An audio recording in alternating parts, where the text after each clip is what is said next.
Por que damos risadas? Naruhodo. Bem-vindo ao Naruhodo, o podcast para quem tem fome de aprender. Eu sou Ken Fujioka. Eu sou Altair de Souza. E hoje é dia de quê? Ciência e senso comum. Vamos pros recados da paróquia, Altair. Bora. Número 1, vai no apoia.se e deixa sua contribuição. Já agradecemos. Número 2, vai no iTunes Store e deixa 5 estrelas e um comentário. Isso aí. E número 3, apresente o Naruhodo para uma amiga ou um amigo que não conhece o Naruhodo ou que nunca tem ouvido um podcast. Vamos aumentar o tamanho da podosfera. É isso aí. Antes da pauta, mais um recado. O Naruhodo está abrindo espaço para o podcast das Minas, porque representatividade é importante também na podosfera. O destaque de hoje vai para o podcast Pergunta de Quinta, comandado pela Mona Motterly. Ouça o recado que ela deixou para você, ouvinte do Naruhodo. E conheça o podcast Pergunta de Quinta, com o Saque Feminista e o PDQ Veganista. Oi, eu sou a Mona Motterly, do podcast Pergunta de Quinta. Lá nós respondemos perguntas sobre veganismo e feminismo, nos quadros Veg Responde e Saque Feminista. Manda sua pergunta pra gente. Você nos encontra no Spotify, SoundCloud, iTunes ou no seu agregador favorito no feed do É Pau é Pedra, o podcast colaborativo feito pelos patrões do Edcast. Caso tenha interesse em conhecer mulheres podcasters, acesse a hashtag Mulheres Podcasters. O Pergunta de Quinta e o É Pau é Pedra apoiam essa iniciativa. É uma ação de iniciativa do programa G para divulgar o trabalho de mulheres na mídia podcast e mostrar para todo ouvinte que sempre existiu mulheres na comunidade de podcasts do Brasil. Altair, mais uma pergunta de ouvinte. Eu sou paraguaio. Vim para matar-te. Para quê? Paraguaio.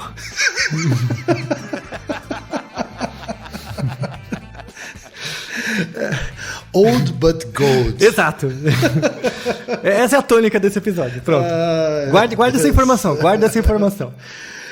A pergunta de hoje, Altair, veio da Denise Dambros, que é gerente de mídias sociais e mora no Rio de Janeiro, Rio de Janeiro. Muito bem. Mandou o seguinte: sou ouvinte nova do programa, mas já estou terminando de maratonar todos os episódios, enquanto faço minhas caminhadas ao trabalho. Em primeiro lugar, quero elogiar vocês pelo maravilhoso podcast. Obrigado. É sempre bom ouvir elogios, sempre né? legal, sempre legal. Sempre aprendo muito com vocês e já indiquei a muitos amigos, inclusive para o meu chefe, que é integrante do Caceta e Planeta. Olha só que honra. Olha só, agora entendemos a pergunta, né? Então. Minha pergunta vem daí. Por que rimos? Por que a quebra de expectativa de uma piada nos causa essa reação física? Por que rimos mesmo nos sentindo culpados quando ouvimos uma piada de humor negro ou alguém caindo no chão? Por que rimos quando somos bebês e não entendemos nada? Abreijos! Olha só, faz tempo que eu não ouvia essa, hein, Altair? Abreijos. Abreijos pra você também, Denise. Isso aí. E aí, Altair, o que a ciência tem a nos dizer sobre por que damos risadas? A área de vocês existe por causa disso, sabia? Ah, é? A publicidade, publicidade, marketing. Eu imagino que esse episódio aqui, ó, tem uma relação grande com outro episódio que a gente gravou sobre cócegas. Sim, tem. Sim, só recapitulando, para quem não ouviu, ouça, né? Ouça. Vamos só fazer uma ponte entre um e outro bem rápida. Porque rimos, na verdade o comportamento é dar risada, né? Então quando você vê uma pessoa rindo, ela está rindo, isso é inegável, mas você não sabe necessariamente os condicionantes disso. Você pode dar risada porque eu fiz cócegas em você, é um jeito. Você pode dar risada porque eu contei uma piada para você, né? Como a do paraguaio, né? São mecanismos, apesar do comportamento ser o mesmo, são mecanismos mentais e fisiológicos completamente diferentes. Certo. Então, no episódio sobre cócegas, falamos das causas materiais e formais para as risadas. E agora vamos falar das causas eficientes e finais. Porque você comentou no episódio das cócegas que a gente estava falando sobre a risada fisiológica. Isso, exato. Ela vem de fora para dentro. E hoje a gente vai falar sobre a tal risada cognitiva. Exato. É isso? Que ela vem de dentro para fora. Certo. Então a cócega eu te cutuco, você ri. Certo. Então ela vem de fora para dentro. Né? É uma reação. A cócega é uma reação. Certo. Tá? No caso do humor, da piada, ela vem de dentro para fora. Porque você entende alguma coisa e aí ri. Exato. Então não tem uma ativação física. Você pode considerar a risada risada por humor como sendo de fora para dentro também, né? Porque você me conta uma piada, né? Sim. Mas tem um processo cognitivo aí. Isso. Né? A força do efeito comportamental é muito maior dentro, Certo. quando eu conto uma piada. Ou às vezes você lembra de alguma coisa e começa a rir sozinho. Então isso a força do efeito comportamental é muito mais de dentro. Certo. Quando eu faço a cócega, o efeito é muito mais externo. Certo. Né? Então isso é importante, tá? Que a gente, em termos técnicos, a gente chama de mecanismo top-down e bottom-up. Certo. A cócega é muito mais bottom-up e a risada de humor é muito mais top-down, tá? A risada cognitiva. Então, basicamente é isso. Temos, assim, só voltando, só um detalhe das causas materiais, você tem, por exemplo, quando você tá sozinho, imagina, e de repente você lembra de uma coisa engraçada e começa a rir sozinho. Tá? Isso todo mundo faz. Quem nunca, né? Quem nunca, é. Você tá sozinho e de repente você... Não é quando você tá ouvindo o podcast e ri. É diferente. Não. Você tá sozinho e de repente você vê alguma coisa e ri, ou lê algum negócio e te dá uma... Ou lembra de alguma coisa e ri sozinho, né? Isso normal, não tem nenhum problema, né? É uma ativação totalmente interna, reverberativa, mas você tem certos problemas neurais, né, cerebrais, assim, que geram risadas espontâneas, que é diferente desse tipo de memória, de risada, né? Que tem um tipo que é chamado convulsão gelástica. Convulsão. Ó, o gelo aí de novo. Exato, gelo, que em grego quer dizer risada. Tá? Não confunda com o termo latino. Né? Convulsões gelásticas são convulsões. Então, quando você imagina uma pessoa convulsionando, você imagina uma pessoa caindo, se batendo e tal. Mas isso não é o único tipo de convulsão. Certo. Você tem convulsões em que a pessoa ri descontroladamente sem nenhuma razão. Tá? Então, situações em que a pessoa ri descontroladamente, sendo do nada, mesmo apesar de eu não ter lembrado de nada e tal, é sinal de convulsão. E mais, pode ser, inclusive, um indício de tumor cerebral. Nossa. Quando ela tem uma convulsão gelástica. Não, é realmente uma risada, assim, pra pessoa... Fora de contexto, assim. Completamente, assim. Você vê que parece que não é ela. É realmente uma reação, sabe? É um tipo de convulsão, tá? Você tem uma outra doença que é chamado efeito pseudobulbar. Efeito pseudobulbar. É uma reação em que a pessoa também ela ri espontaneamente, que é quando o cérebro, por exemplo, tem um AVC, ele tem uma lesão numa área, né? Essa área morre e aí as atividades daquela área são substituídas por outras, que é a plasticidade cerebral. Às vezes, nesse mecanismo de plasticidade, a pessoa pode ter um efeito pseudobulbar, que é começar a rir espontaneamente. Tá? Pode acontecer. E o efeito pseudobulbar também acontece em situações de trauma. Então, o termo antigo era chamado de shell shock. Shell shock eram os soldados que voltavam da guerra com estresse pós-traumático. Então a pessoa voltava com tremor, voltava com risada espontânea. Isso se dá o nome de shell shock. Então Shell shock pra mim era uma música do New Order, tá? Até hoje. Mas que é uma, na verdade, terminologia dos anos 20, né? Na verdade, entre a Primeira e a Segunda Guerra, né? Que os soldados voltavam da guerra com traumas e às vezes voltavam com... Não tinha nenhuma lesão física, mas eles voltavam mancando, voltavam gagos, ou voltavam rindo espontaneamente, que é aquele tipo de risada entre aspas, né? A visão bem preconceituosa, na verdade, que é aquela risada da loucura, sim, do doido, que fica rindo, assim. A risada do Coringa. Exato, é a representação da risada do Coringa, é um tipo de efeito pseudobulbar, tá? Por estresse. E isso é um mecanismo que, geralmente, é chamado de incontinência emocional. Porque a pessoa ri por conta de uma coisa que não tem nenhuma ligação com o humor, nem com cócega, nem com nada, e é uma mera disfunção.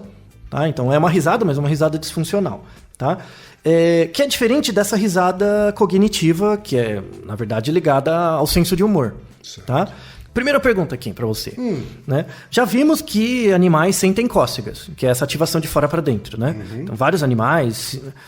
aliás, uma informação a mais também, temos evidências de risadas por cócegas em símios, que inclui a gente, alguns mamíferos, então... Que a gente não necessariamente percebe. Exato, mas felinos, rato, roedores têm, e aves. Não todas, mas sobretudo os galiformes. Que inclui quem? As galinhas. Claro. E a galinha não ri por infração. Você pode ouvir a risadinha dela. Ah, é? Ela faz, é um sonzinho bem baixinho. Có. Isso é a risadinha dela. Essa é a risadinha dela. Exato. Uma risadinha discreta. Bem quietinha. É quando, sabe, galinha dá risada como se... Sabe uma pessoa que tá fazendo uma coisa que ela gosta, ela fica... sabe, essas coisas? A galinha faz isso. Entendi. Isso é a risadinha dela. É uma risada elegante, então. Ela não ri por cócega, por exemplo. Ah, não? Ela, na verdade, tem... É engraçado, ela tem uma risada... Ela não tem uma risada porque você cutuca ela, isso não gera muito, mas ela tem uma risada por satisfação na expectativa. Então, ela faz coisas que atendem à expectativa dela, Sei. Ela tem essa risadinha. Ela ri de felicidade, então. Isso é uma ideia parecida, né? É difícil intuir a teoria da mente na ave, né? Por exemplo, às vezes... Mas ela não ri porque você contou uma piada, é isso? Não. Mas você pode fazer uma protopiada para uma galinha. Que é colocar ela numa situação em que ela, sei lá, tem que bicar uma coisa para ter um efeito. Então você treinou ela bastante para isso. Aí ela bica uma coisa e ganha uma comidinha. E aí ela bica uma coisa e ganha uma comidinha diferente, mas que também ela gosta. Ela faz esse som. Entendeu? Dá uma seria um proto-humor. Sabe? Ligado à expectativa. Tá bom.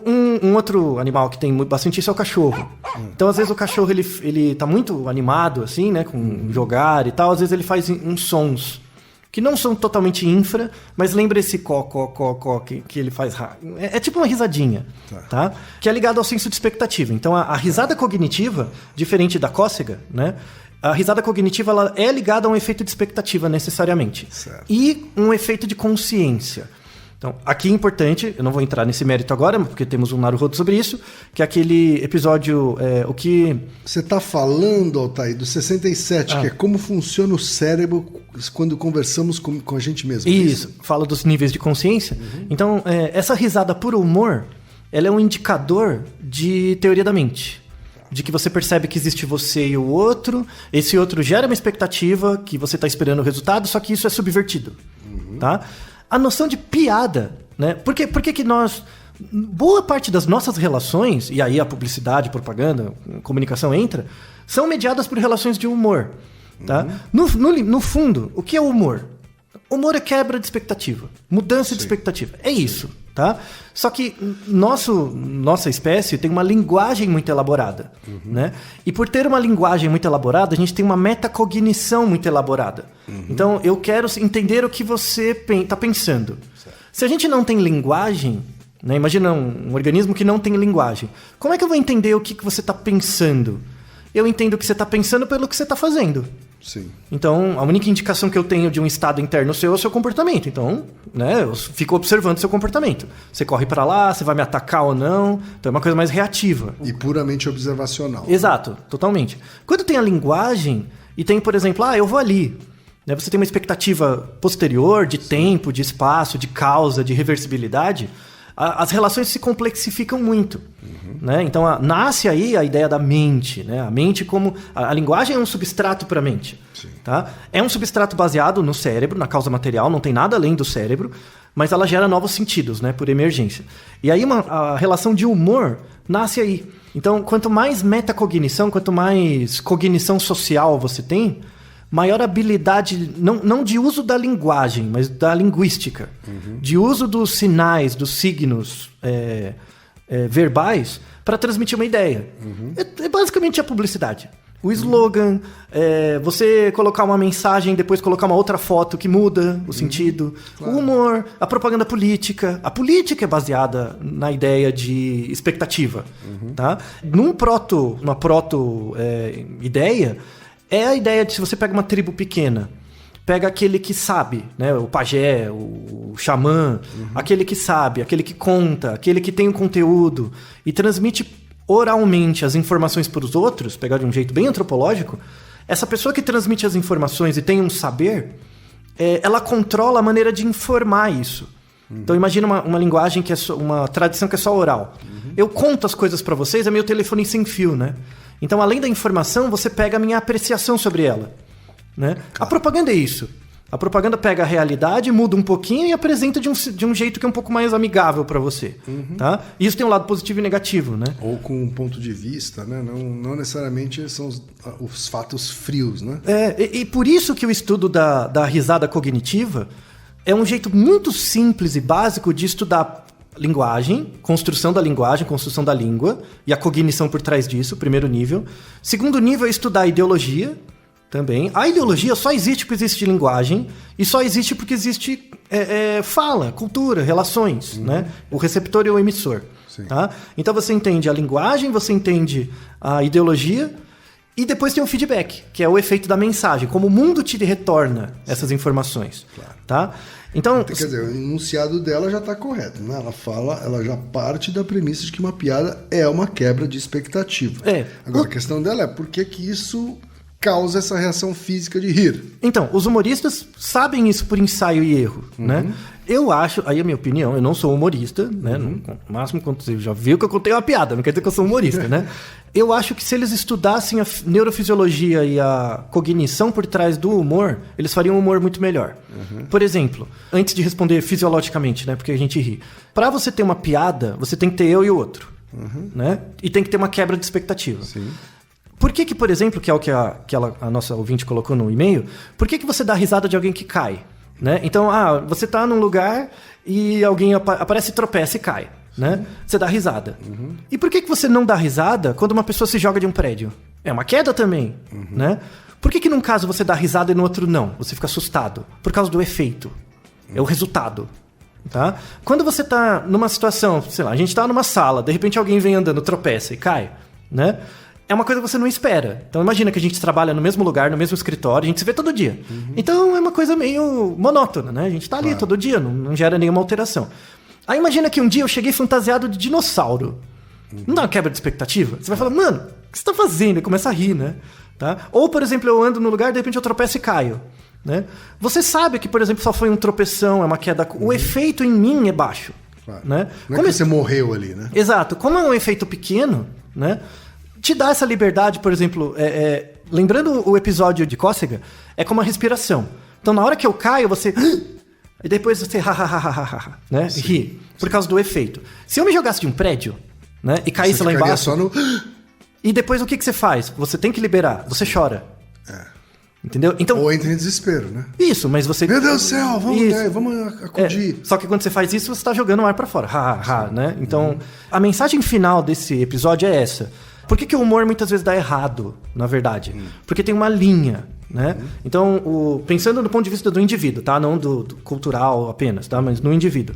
Você tem uma linha, né? De um lado tem a alegria, tá? Só que essa linha, ela não é uma linha só. Então, imagina que é uma linha e no meio dela gera uma encruzilhada, tá? É uma linha que gera duas possibilidades.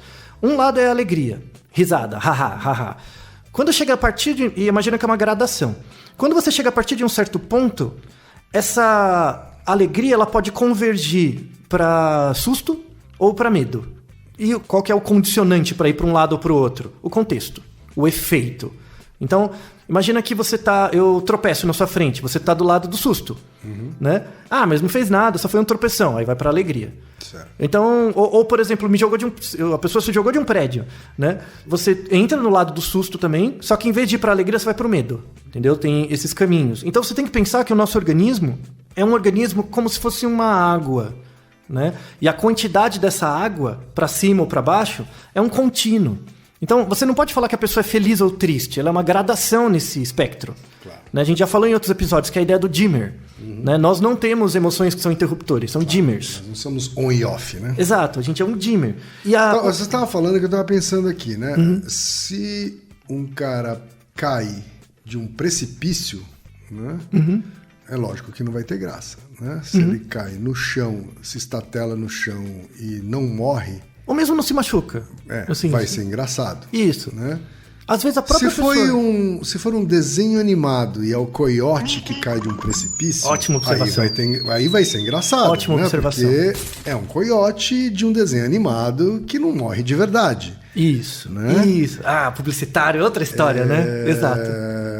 Enfim... Tem jeitos de você manipular, às vezes, a mesma situação para que elas tenham mais ou menos graça. Essa é a publicidade. E aí tem um lado bom e o lado perverso da publicidade. Porque o que você manipula? Você não manipula a reação emocional. Por exemplo, uma bobagem que se fala em publicidade é que a publicidade muda a emoção das pessoas. Isso é mentira. Ela muda o efeito percebido das coisas. Tá? Então, Por exemplo, coisa de aluno de publicidade que eu fico pistola. Eu acho. Eu não sei que graduação é pior, se é psicologia ou publicidade. Tá ali, sabe? As duas são horríveis, né? Eu acho que é da publicidade. Mas é porque na psicologia chega uma hora no quarto ano que você vai atender alguém, né? Então você estuda um pouco, né? Na publicidade não, você não estuda. Eu acho que da publicidade é pior, mas da psicologia é mais grave, porque pelo menos publicitário não vai atender ninguém num consultório. Só que faz um efeito, né? Cria uma peça publicitária que fode a população inteira, né? Eu não sei o tamanho da Desligue a televisão, meu amigo.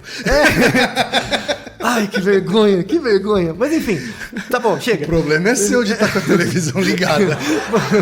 Chega, tá bom, eu não vou ficar, não é lugar pra ficar assim agora. Mas enfim, o aluno de publicidade, ele pensa, eu vou criar uma peça publicitária que vai mudar o jeito das pessoas pensarem. A publicidade não serve pra isso, ela faz um passo antes. Então ela muda, quando você faz uma propaganda, por exemplo, conta uma história, né? Você muda o processo decisório da pessoa. Então você muda, por exemplo, o que ela pensa sobre um assunto. Mas isso não muda o comportamento. Né? Não muda o comportamento necessariamente, que é a escolha. Tá? Na verdade, você usa a propaganda para manipular, ou o humor. Né? Isso vale para o humor também. Você usa o humor para tirar a pessoa de um lugar e colocar no outro. Então você tira ela de um ponto e coloca na encruzilhada.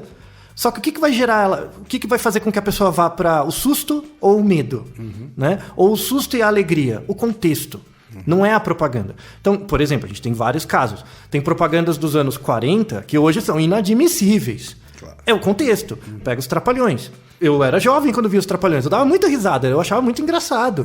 Tem peças que eu lembro até hoje, assim, sketches que eles faziam, que eram muito engraçados. Só que como eu estava inserido num contexto cultural, social, tal, aquela dissociação da piada, da relação dos personagens, me transportava do susto, por exemplo, não para o medo, mas para a alegria. Né? Ou me deixava na alegria mesmo, nessa área. Quando o contexto muda a posição que você vai. Então, o efeito do humor na risada, a risada é a expressão de quando você foi para a alegria. Então, imagina, você está aumentando a tensão, que é bem a coisa do humor. Você está aumentando a tensão, a pessoa... De repente, ela faz uma coisa... Mano, o que é isso? Começa a rir. Né? A pessoa cai, você fica... Ri. Qual que é a diferença entre chora, né? Ou fica desesperado? É o contexto. Por isso que tem propaganda, se você lança hoje, dá ruim. Ou tem piadas que você faz hoje e dá ruim.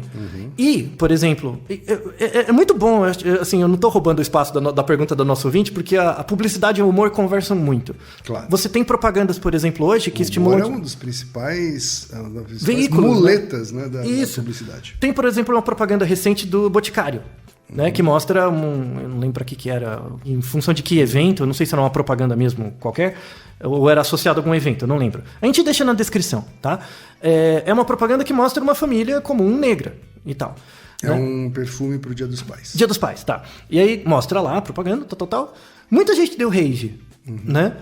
E por que as pessoas deram rage? Porque se fosse uma propaganda com o padrão esperado, né, você tiraria a pessoa de um estado e colocaria ela num estado de alegria, mas não muito grande, mas uma alegria baixa, assim, um estado de aceitação, né, de aceitação. Quando você faz uma coisa que a pessoa não espera, você desloca o estado dela, por exemplo, da tensão, da expectativa.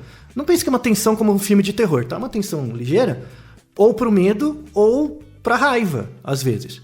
Tá? Porque você muda a expectativa. O humor é a mesma coisa. Então por que você ri de piadas de mau gosto ou piadas de humor negro? Por quê? Por causa do efeito. Não tem o efeito, ninguém morreu, não existe, sei lá, o aleijado, sabe? Você vai contar uma piada. Não existe isso, né? Não existe de fato, você só contou uma história. O efeito é baixo, você está perto de outras pessoas que também vão rir. Logo, você se sente fazendo parte de um grupo, você ri. Né? Isso é importante, tem um trabalho muito legal que mostra isso, que eu conto uma piada para você sozinho e você num grupo. Tá? Você ri com 7 vezes mais quando você está em grupo do que sozinho. Tá? Você tem 7 vezes mais chance de rir para a mesma piada quando você está em grupo. Se for pessoas que você já conhece, sobe para 12 vezes. Né? Então a risada... Agora falando da questão cognitiva, a risada é uma coisa que une as pessoas. Diferente da risada por cócega, que é reativa, a risada cognitiva é algo que une. Então quando você está numa plateia e todo mundo ri, você fica com vontade de rir por contágio. Né? E isso, na verdade, quer dizer que você pertence àquele grupo. E aí tem as teorias... Isso é inconsciente, né? Você totalmente inconsciente. Não, totalmente inconsciente. Tá? Na verdade, isso só reflete o grupo onde você está inserido. Então, quando eu falo, você faz isso para ser aceito no grupo, a pessoa não é maldosa, não é essa a ideia. Ela reage mesmo, é uma reação, uma expectativa. Todo mundo tem que fazer parte de um grupo. A gente é moldado cognitivamente para isso, né? Evolutivamente. Tá? Aí você tem basicamente 4 teorias que tentam explicar essa risada por piada ou risada cognitiva. Que, na verdade, essas teorias não competem. Elas explicam diferentes tipos de risada cognitiva. A primeira, que eu já até meio expliquei, é a teoria da incongruência. Aí eu volto no começo do episódio. Eu sou paraguaio, vim aqui para matar-te. Para quê? Paraguaio. Que tive uma incongruência. Né? Para quê? Você esperava uma outra coisa, paraguaio. Né? Então, esse é o tipo de risada por teoria de incongruência. São os tipos de piada ou coisas de humor que são coisas esdrúxulas, sabe? O cara entra pelado no jogo de futebol, sabe? Uma coisa, sabe? Aquela coisa incongruente. É o tipo de risada de criança pequena. Por que criança pequena ri o tempo inteiro quando tem 2, 3 anos? Porque o mundo é incongruente para ela.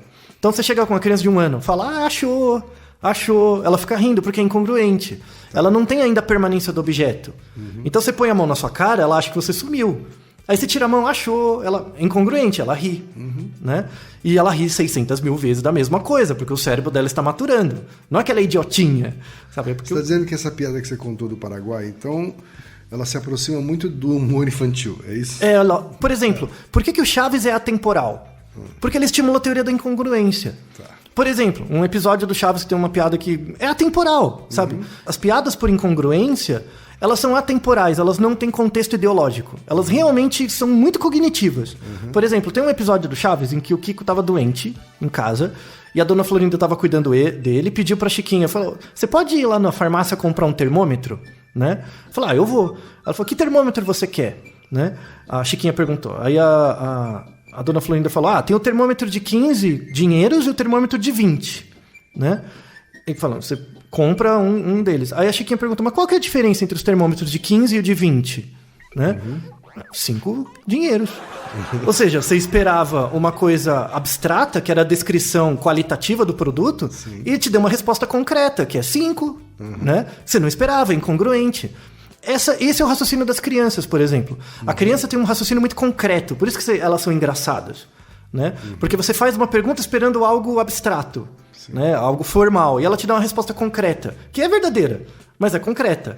Né? Aí você acha que a criança é poeta. Não é a lógica de incongruência. Então, as piadas de incongruência são atemporais. Sabe? São essas piadas de criança. O Chaves é muito incongruente, assim, e é muito bom. Tá? Piadas de trocadilho. Né? Piadas japonesas, as piadas japas, são piadas de trocadilho. Todas. Quase ingênuas, assim. Né? Mas são piadas ingênuas mesmo e atemporais. Tá? Isso é uma teoria da psicologia social sobre isso. Outra é a teoria do alívio. A teoria do alívio é a teoria do stand-up. Então, a risada no stand-up. Alguns stand-ups, né? Que você vai aumentando a tensão. Aumenta, a pessoa começa a ficar meio sem graça até de repente dá uma quebrada. Certo. Aí a ideia de alívio, né? Que lembra a cócega, é meio que uma cócega cognitiva, sabe? Certo. Você vai te cutucando, vai aumentando a tensão, de repente você dá uma quebrada com a piada, né? Um exemplo muito bom que você pode ouvir, recente, é o Nanette, né? Do Netflix. Sim. Inclusive, ela faz uma explicação que é muito próxima da explicação dos teóricos da teoria do alívio. Verdade, ela explica, inclusive, o mecanismo. Né? Isso, que ela fala o punchline, né? Essa ideia do punch é a quebra, né? Que aí tira você do estado e aí você acha engraçado. Né? Por que você acha engraçado? Piadas, por exemplo, homofóbicas. Né? Você acha engraçado dependendo do efeito e dependendo do contexto. Então, sei lá, você faz uma piada homofóbica, não tem nenhum gay perto, e você tá perto de amigos, que são pessoas que riem com você, dá conforto cognitivo, aí você ri. Né? Num outro contexto, você pode ficar...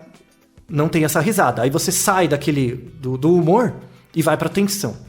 Às vezes sozinho você se sente incomodado. Isso, né? Esse é o processo de aprendizagem. É quando o contexto está mudando o seu comportamento interno.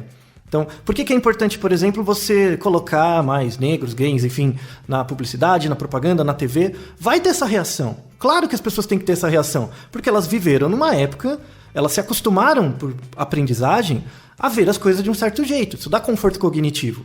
Né? Conforme você começa a cutucar elas com coisas que são incongruentes, né?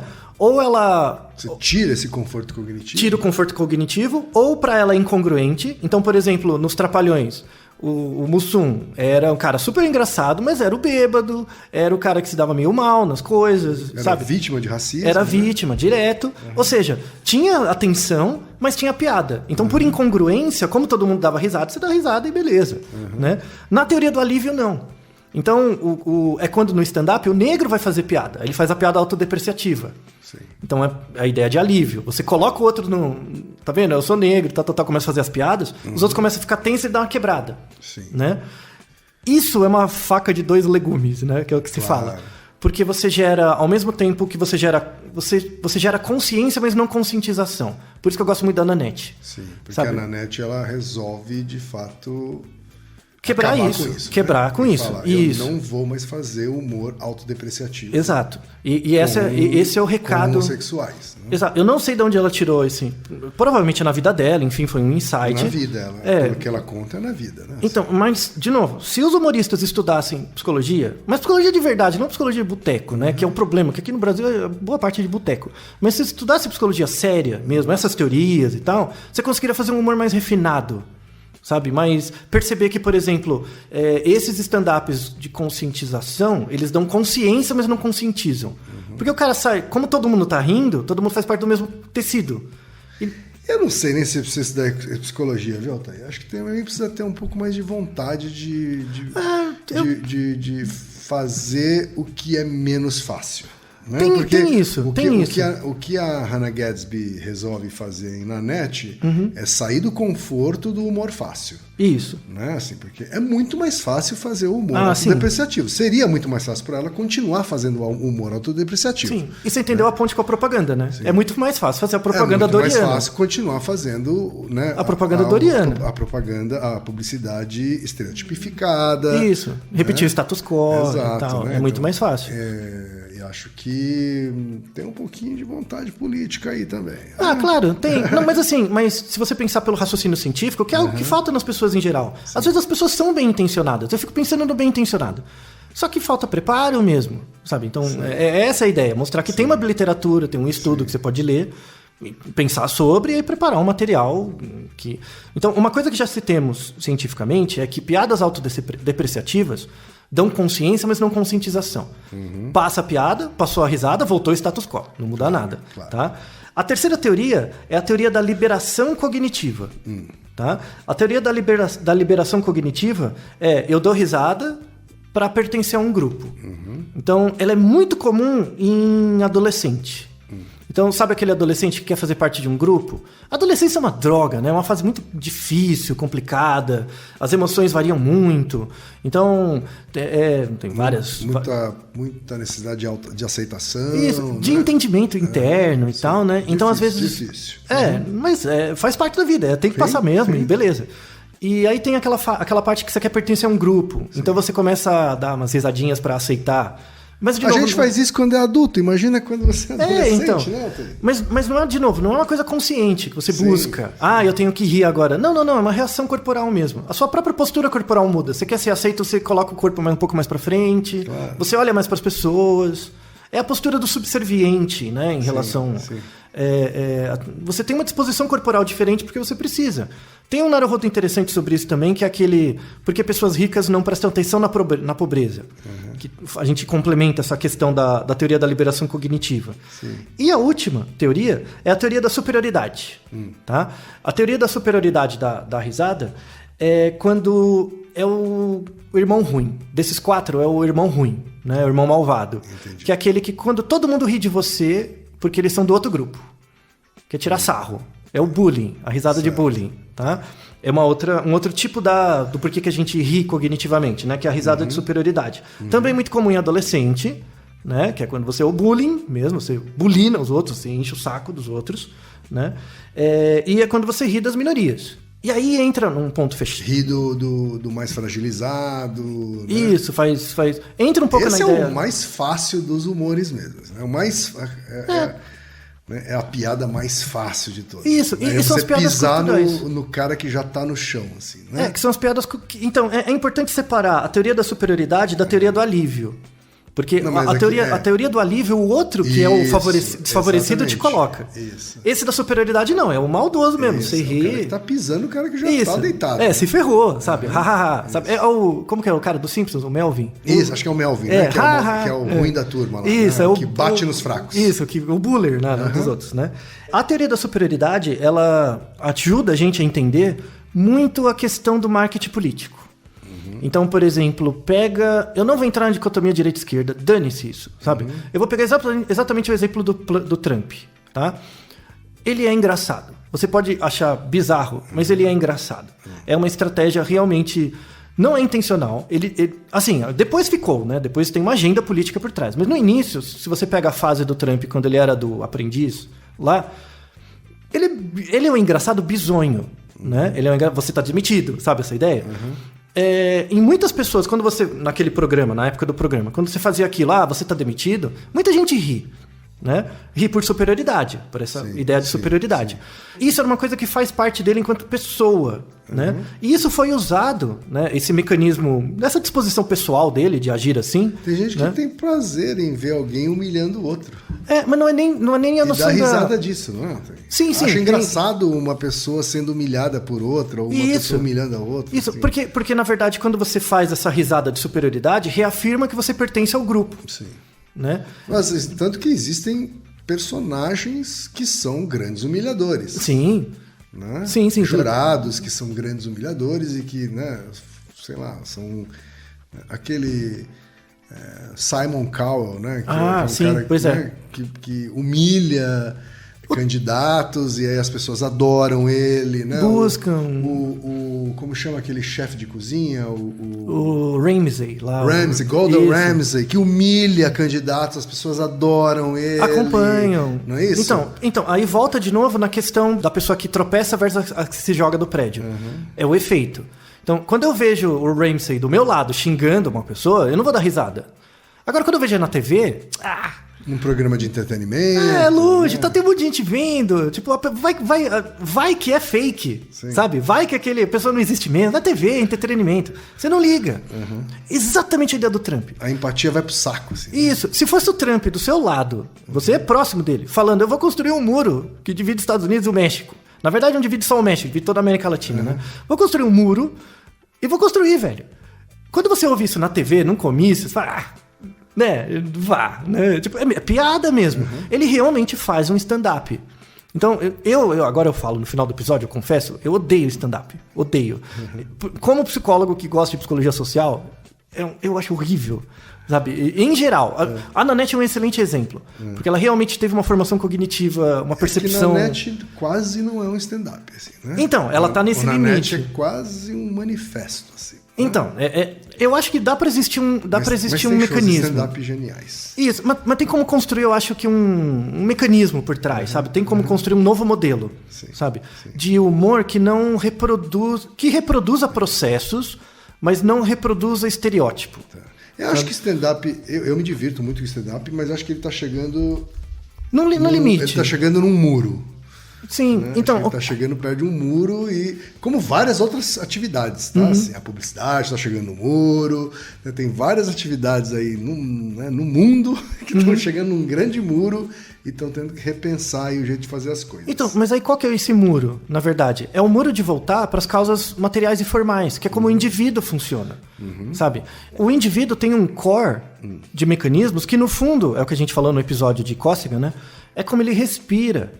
Sabe, a respiração básica dele na interação entre indivíduos gerou, por exemplo, a noção de susto ou alegria, que depois gera a noção de brincadeira, depois evolui muito a partir de coisas simples. Falta para as pessoas o entendimento dos condicionantes básicos do comportamento, sabe? E como outros comportamentos muito complexos, como a política, decorrem de coisas muito simples. Não é que entendendo essas coisas simples de comportamento você vai resolver o outro, mas você entende meio que a genealogia, sabe? Então, o que é a política hoje? Principalmente a política de países totalitários, né? Totalitários não, mas que estão tentando ser um pouco mais reprimidos com quem são o outro. Principalmente os Estados Unidos é um modelo, a Le Pen também, né, um modelo, e a China também, né? São 3 grandes modelos. Falando só de uma coisa um pouquinho mais estratégica, eu vou ser bem reducionista, porque o tempo já tá bom. Sim. Os grandes países de hoje, né, a noção dos estados-nação está diminuindo. Os estados estão perdendo força. Né? Por isso que eles têm um certo mecanismo de tentar reforçar a diferença entre eu e você.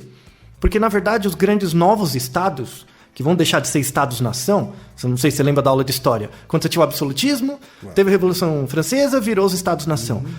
Esse é um muro. Esse é um muro. Que é quando os estados-nação também perdem um pouco o sentido e os novos estados são as grandes empresas. Então, por exemplo, se você trabalha numa empresa multinacional, trabalha no Google, você trabalha 1 ano no país, você pode mudar para qualquer país. E esses países têm essas empresas, na verdade, têm uma regulação própria, elas têm regras de visto próprias, ou seja, você vira um cidadão daquela empresa. Esse será um modelo de um novo Estado. Né? Só que isso reverbera nas pessoas. Claro. Como reverbera nas pessoas? Não, eu não sou um trabalhor do Google, isso não é um cidadão. Muitas vezes o código de ética dessas empresas funciona melhor do que o código de ética dos Estados-nação. Isso, tem primazia sobre o Estado-nação. As novas constituições... Você acredita mais... Ela é mais adequada. Nas leis que regem e nos gestores que gerem né, as empresas do que nas leis que regem e nos gestores que gerem os Estados-nações. Né? Isso. Então tem um grande clash aí, né, acontecendo. Isso, que é a nova revolução, que não vai ter uma guerra necessariamente, é uma coisa mais passiva. E aí os Estados-nação são meio que outliers, né? Estão perdendo força. Então eles geram exatamente as minorias que fazem piada. Sim. Então é o negro fazendo stand-up. O que é o Trump? É um político fazendo stand-up, porque a política está perdendo força frente à economia. Né, frente à lógica econômica. Então ele usa a mesma estratégia de uma minoria. E como que ele usa essa estratégia? Reforçando, vocês são do meu time. Vamos lutar pela economia do país. Né? E se você pega, por exemplo, Facebook, Google, eles estão contra isso. Eles não querem que os imigrantes não entrem. Eles querem que os imigrantes entrem, que tenha tudo. Eles precisam dos imigrantes. Sim, porque para eles as barreiras são transnacionais. Você entende que não tem inocente... Né? Claro. E você não imaginava que ia chegar nesse ponto, né? Que essa questão ia chegar exatamente nesse ponto. Nem a Denise, né, Altair? Exato. Nem a Denise. Aliás, a Denise fecha aqui com uma pergunta, Altair, só pra gente encerrar o episódio aqui, que já passou um pouquinho do tempo. Claro. Ela pergunta o seguinte: por que rimos quando somos bebês e não entendemos nada? Né? Porque a gente falou das cócegas dos bebês lá atrás, naquele outro episódio, né? Aí cócega é outra coisa, assim, né?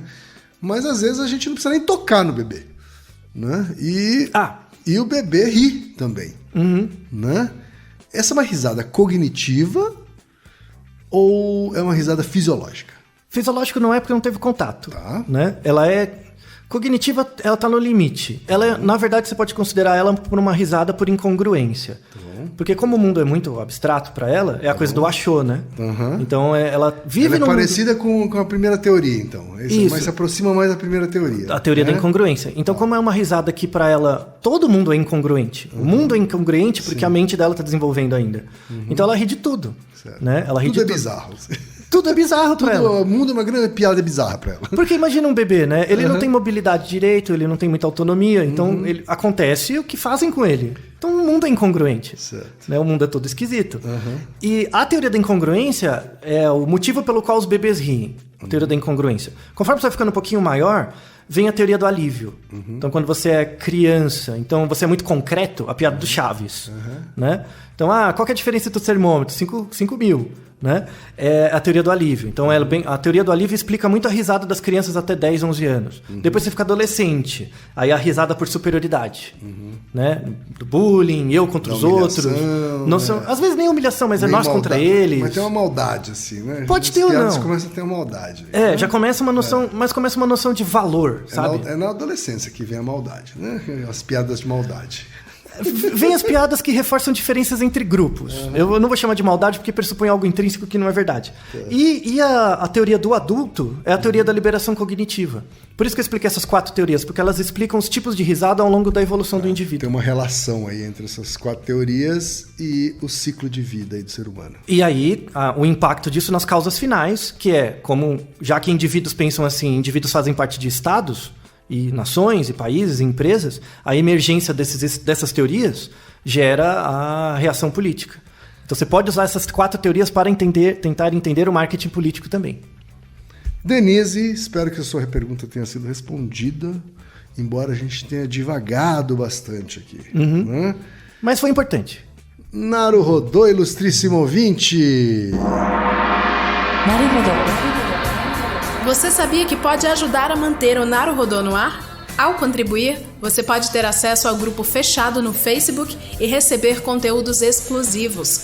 Acesse apoia.se/Naruhodô Podcast. E você já sabe, aqui no Naruhodô, quem faz a pauta é você. Você tem alguma pergunta pra gente ou quer comentar algum episódio? Escreva pra nós. podcast@naruhodô.com.br. Repetindo? podcast@naruhodô.com.br. E lembre-se, mande nome completo, idade, profissão e a cidade de onde você está falando. É isso aí. Naruhodo.